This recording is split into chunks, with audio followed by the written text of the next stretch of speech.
This video is intended to be an extension to a response I made to a practice video uploaded by PC Genie. This is not in any way meant to call out PC Genie. He hasn't done anything wrong. However, I've seen many people make this mistake when doing practice videos and assessments, and it generally doesn't end very well.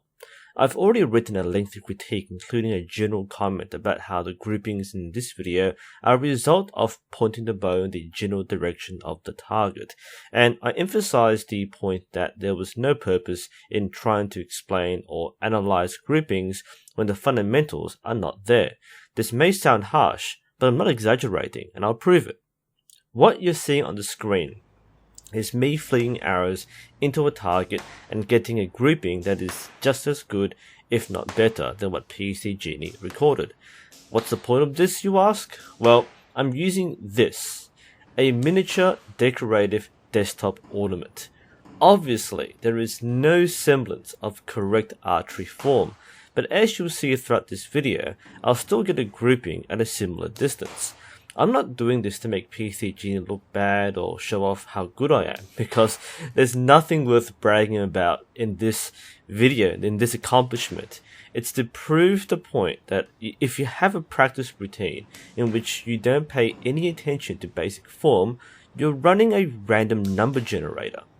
I'm talking about the fundamentals of stance, grip, anchor, and release, and especially the anchor. If you don't anchor in any way, then nothing else matters. There's no point in trying to explain inconsistencies through things like power, patience, or timing. The very fact that the draw can end at any point in front of or to the side of your face means that you are pointing the arrow in a different direction each and every time. And I've said this to PC Genie. There's no point in getting frustrated with a shot that goes too high or too far to the right, because that is all explained by the floating anchor. That's exactly what I'm showing here, pulling the bow back in front of my face, and I'm doing the equivalent of spraying and praying, and I'm getting fairly good at it. The reality, however, is that I'm not controlling where the shot goes. I might be accurate, but I would never be precise. The problem I'm trying to highlight is that you need to focus on the fundamentals in order to improve. You need a foundation. Whether you're self-taught or trained by a coach, you need to walk before you run. Knocking and shooting quickly, or just doing snap shooting, is something you do after you have the basics. And really, the more time you put into these superficial, cool things, the longer it takes for you to actually learn how to do archery properly.